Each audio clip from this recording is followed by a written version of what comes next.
nama saya Adesta Dewi Merlinda Lunokas, NIM 101-2021-0213, kelas B, Prodi Pendidikan Agama Kristen. Baik, di sini saya akan membagikan sedikit materi tentang mengapa Pancasila itu menjadi ideologi negara.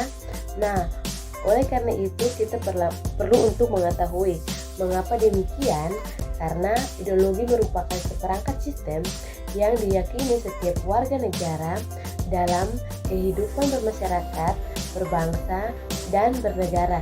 Oleh karena itu ada beberapa poin yang kita perlu untuk membahas. Yang pertama menelusuri konsep dan urgensi Pancasila sebagai ideologi negara. Nah, konsep Pancasila sebagai ideologi negara ini, jadi istilah ideologi ini berasal dari kata ide yang artinya gagasan, konsep, pengertian dasar, cita, dan logos yang berarti ilmu. Sedangkan ideologi secara etimologis artinya ilmu tentang ide atau ajaran tentang pengertian dasar. Nah, yang berikut urgensi Pancasila sebagai ideologi negara. Nah, setelah kita menelusuri berbagai pengertian unsur dan ideologi, maka terlihat bahwa Pancasila sebagai ideologi negara menghadapi berbagai bentuk tantangan, dan salah satu tantangan yang paling dominan dewasa ini adalah globalisasi. Nah, poin yang berikut B menanya alasan diperlukannya kajian Pancasila sebagai ideologi negara. Nah, warga negara perlu memahami dan melaksanakan Pancasila sebagai ideologi negara. Oleh karena itu, sebagai warga negara, kita perlu memahami kedudukan Pancasila sebagai ideologi negara. Karena ideologi Pancasila menghadapi tantangan dari berbagai ideologi dunia dalam kebudayaan global. Oleh karena itu, ada beberapa unsur yang terdapat, yaitu yang pertama unsur ateisme, yaitu yang terdapat dalam ideologi Marxisme atau komunisme yang bertentangan dengan sila ketuhanan yang Maha Esa. Dan unsur yang berikut yaitu unsur individualisme dalam liberalisme yang tidak sesuai dengan prinsip nilai gotong royong dalam sila keadilan sosial bagi seluruh rakyat Indonesia. Nah, yang C, unsur kapitalisme yang memberikan kebebasan individu untuk menguasai sistem perekonomian negara yang tidak sesuai dengan prinsip ekonomi kerakyatan. Nah, yang berikut penyelenggaraan negara untuk memahami dan melaksanakan Pancasila sebagai ideologi negara. Nah, oleh karena itu kita perlu mengetahui bahwa selain warga negara, penyelenggaraan negara juga merupakan kunci penting bagi sistem pemerintahan yang bersih dan berwibawa, sehingga aparatur negara juga harus memahami dan melaksanakan Pancasila sebagai ideologi negara secara konsisten.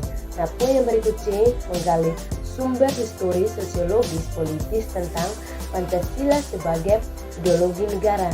Nah, sumber historis Pancasila sebagai ideologi negara ini kita akan bahas sebagai poin yang pertama, Pancasila sebagai ideologi negara dalam masa pemerintahan Presiden Soekarno. Pada masa pemerintahan Presiden Soekarno ini, Pancasila ditegaskan sebagai pemersatuan bangsa. Penegasan ini dikemukakan oleh Soekarno dalam berbagai pidato politiknya dalam kurun waktu 1945 sampai 1960. Dan berikut sosiologis Pancasila sebagai ideologi negara. Nah, pada bagian ini kita dilihatkan Pancasila sebagai ideologi negara yang berakar dalam kehidupan bermasyarakat. Nah, yang berikut sumber politis Pancasila sebagai ideologi negara. Nah, pada bagian ini mahasiswa diajak untuk melihat Pancasila sebagai ideologi negara dalam kehidupan politik Indonesia. Untuk itu unsur-unsur politis yang membentuk Pancasila sebagai ideologi negara ini meliputi hal-hal sebagai berikut, yaitu sila ketuhanan yang Maha Esa. Ini diwujudkan dalam bentuk semangat toleransi antara umat beragama. Dan yang berikut sila kemanusiaan yang adil dan beradab. Ini diwujudkan penghargaan terhadap pelaksanaan hak asasi manusia atau HAM di Indonesia.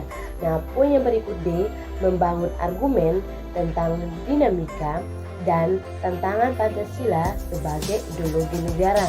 Nah, oleh karena itu ada beberapa hal yang dibahas. Yang pertama, argumen tentang dinamika Pancasila sebagai ideologi negara. Nah, dinamika Pancasila sebagai ideologi negara ini dalam sejarah bangsa Indonesia memperlihatkan adanya pasang surut dalam pelaksanaan nilai-nilai Pancasila. Nah, yang berikut argumen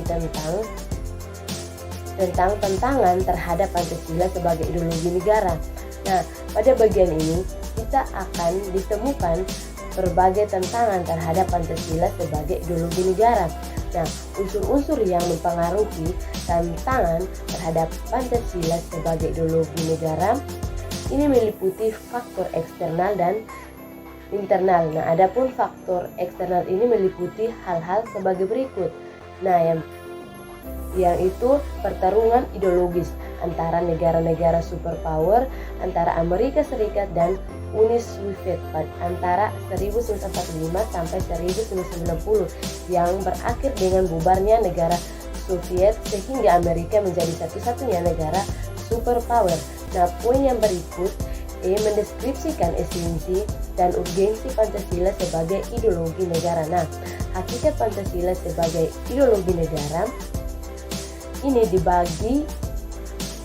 bagian ini kita akan memahami hakikat Pancasila sebagai ideologi negara yang memiliki 3 dimensi, yaitu sebagai berikut. Yang pertama, dimensi realitas. Ini mengandung makna bahwa nilai-nilai dasar yang terkandung dalam dirinya bersumber dari nilai-nilai real yang hidup dalam bermasyarakat. Nah, yang berikut dimensi idealitas. Ini mengandung cita-cita yang ingin dicapai dalam berbagai bidang kehidupan bermasyarakat, berbangsa, dan bernegara. Nah, yang berikut dimensi fleksibilitas. Ini mengandung relevasi atau kekuatan yang merangsang masyarakat untuk mengembangkan pemikiran-pemikiran baru tentang nilai-nilai dasar yang terkandung di dalamnya. Nah, yang berikut urgensi Pancasila sebagai ideologi negara. Nah, di bagian ini kita perlu menyadari bahwa peran ideologi negara itu bukan hanya terletak pada aspek legal formal, melainkan juga harus hadir dalam kehidupan konkret masyarakat itu sendiri. Dan peran konkret Pancasila sebagai ideologi ini meliputi hal sebagai berikut. Nah, yaitu ideologi negara sebagai penuntun warga negara, artinya setiap perilaku warga negara harus didasarkan pada preskripsian moral.